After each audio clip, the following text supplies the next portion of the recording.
Hi, my name is Dr. Jeffrey Thompson. I've been in practice since 1980.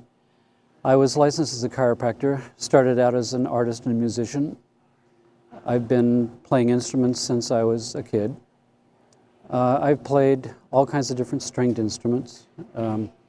Primarily, I play keyboard, guitar. In 1980, when I first started in practice, I began exploring the possibility of using sound in healing.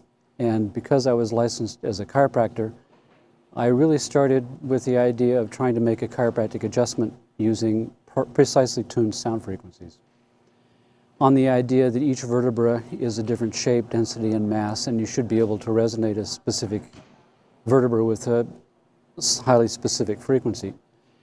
Kind of like the wine glass. You sing the right note, the wine glass vibrates.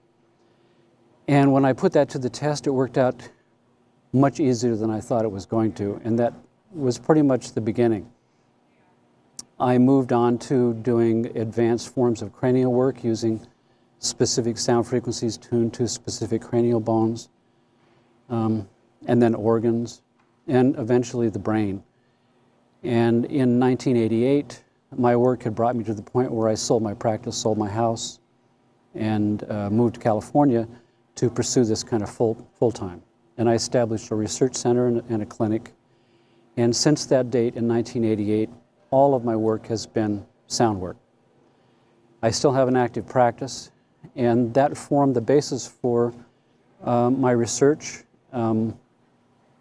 working with patients, hooking patients up to different types of monitors, brain monitors, heart rate monitors, multi-channel biofeedback monitors to see what kind of responses happen in the body when you expose people to very specific frequencies.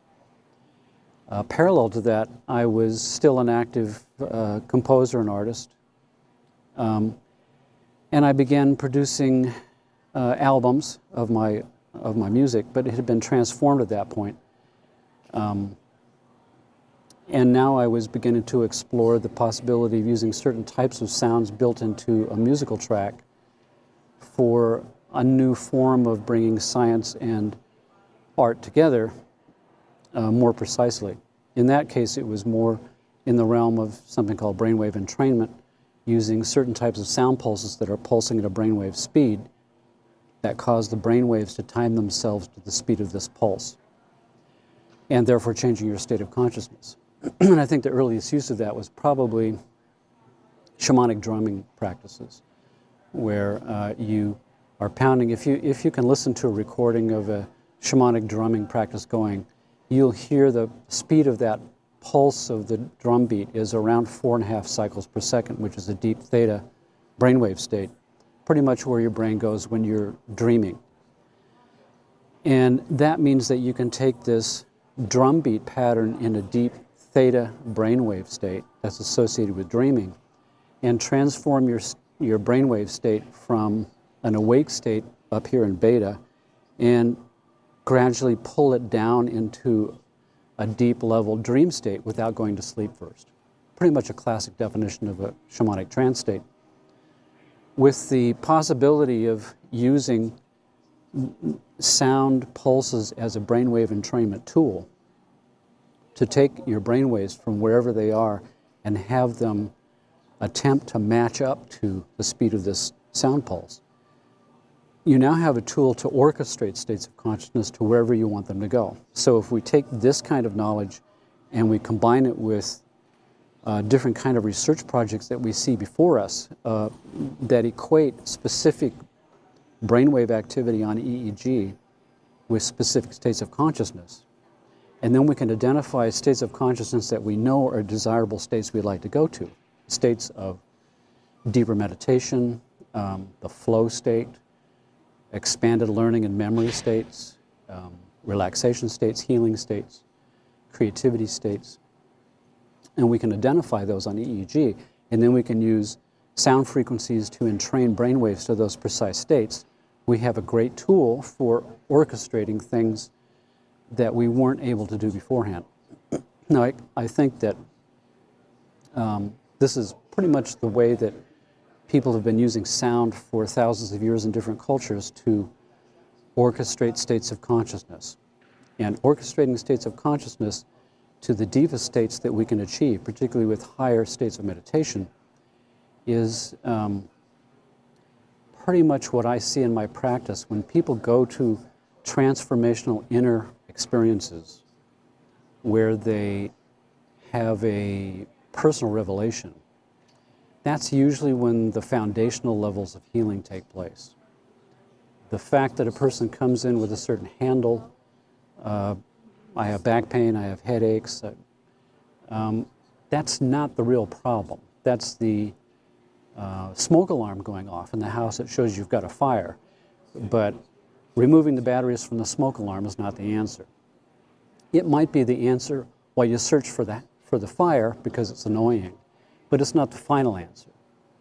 So this work has kind of taken me on an interesting journey of discovery in a number of different levels and layers of how sound affects the mind and how it affects the body.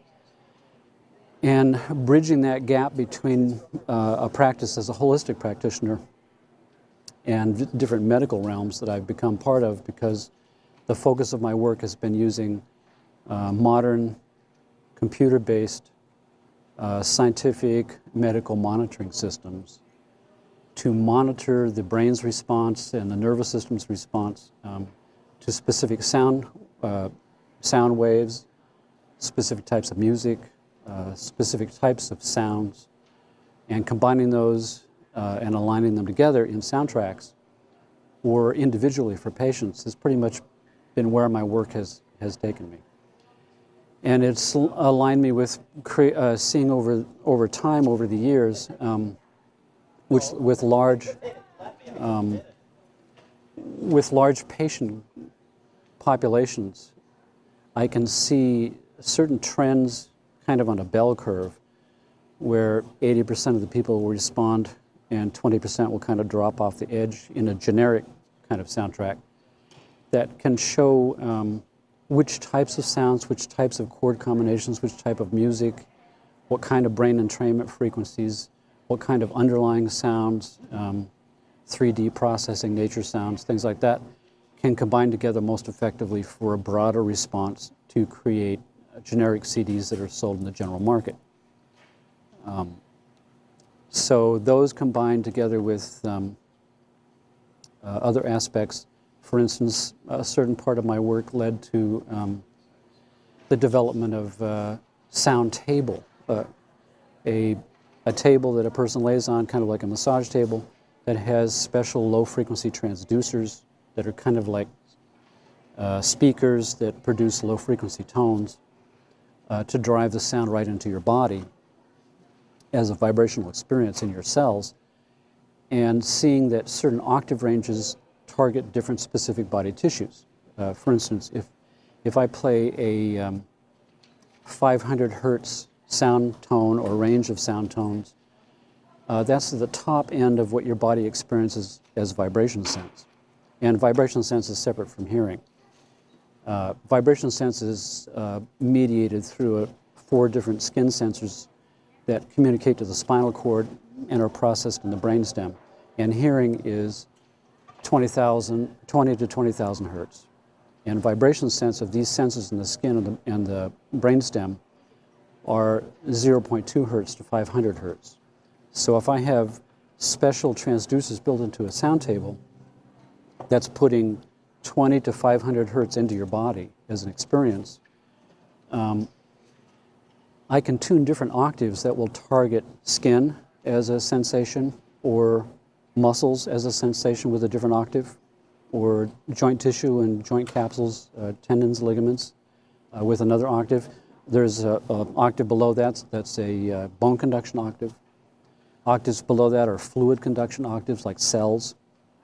So we can kind of move a vibrational massage into the tissues, deep into the tissues and back out again, as well as moving it around the body using 3D processing. So there's a number of different layers of types of sounds that I incorporate into the soundtracks that I produce, which kind of makes them unique. At a certain point, I because I upgraded my equipment, I came up with new kinds of discoveries that I couldn't have had before a new piece of equipment came along. One of those was seeing that recordings of human voices, people speaking, and speeding those recordings up by a certain amount, by a certain number of octaves. First of all, you have kind of the Alvin the Chipmunk. It speeds up faster, and then faster than that, at a few octaves higher, human speech patterns start to sound a lot like birds chirping. And a certain number of octaves higher than that, it's speeded up enough that it begins to sound like crickets, and remarkably like crickets. Higher than that, human voice recordings start to sound like dolphin chirps. So that started me thinking, what happens if I take cricket sounds and slow them down? Let's take some cricket recordings. So cricket recordings slowed down sound like birds chirping. And birds slowed down sound like dolphins. And dolphins slowed down sound like people singing. So it was kind of like, oh, I see. So we can't communicate with the dolphins because we're talking at the wrong speed, which was the impetus for the invention of a dolphin translator device. Take recordings of dolphin voices recording from the ocean and slow them down by the required number of octaves until it sounds like people singing. Sing that song and learn it. Record your voice singing that song. Speed it up by the required number of octaves until it sounds like dolphin chirps, and plug it down into the water and see what happens. Dolphins kind of go crazy. My personal kind of joke with that is the dolphins say, hey, the humans are trying to communicate with us. Maybe they're intelligent after all. But the use of dolphin recordings, ocean sounds, whales, for instance, with certain types of keyboard instrumentation, you can take 3D recordings of dolphin sounds or whale sounds and plug them directly into an electronic keyboard and spread those sounds all over the keys. So now you have a dolphin symphony. And you can play the dolphins as madrigals and harmonic relationships. Same thing with dolphin voices or whale voices, or crickets or birds. So I've done a number of those different kind of soundtracks. It sounds like a summer evening surrounded by crickets, and then pretty soon you realize the crickets are actually singing notes in relation to each other. And by the way, crickets tend to chirp at about 7 cycles per second, which is a borderline state between theta and alpha. So nature kind of did it first and did it better,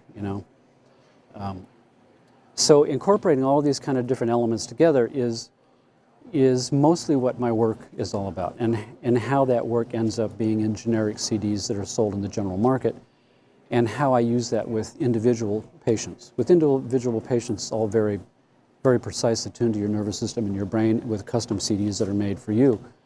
But the implications of the ability to hook a person up to a monitor that can look at your heart waves, do a spectral analysis of it, and then view on a computer screen how your sympathetic and parasympathetic nervous system are working, how the control system in your autonomic nervous system that controls all systems, how that system is functioning, and then rebalance and normalize it using precisely tuned sound frequencies is, to me, the most exciting thing you can see. Somebody comes in, they're all stressed out, they can't sleep, they have all kinds of different problems.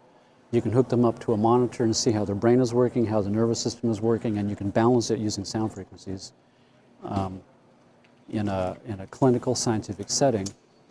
Burn it on a CD and they take it home and start using it, and that becomes what's called a learned neurological response. Every time you listen to the CD, your brain and your nervous system goes to this balanced place. And every time it goes there, it's learning to go there stronger. It's like going to a gym on the inside. So this gym on the inside idea to balance the core system that tells systems what to do is pretty much what my daily practice is all about.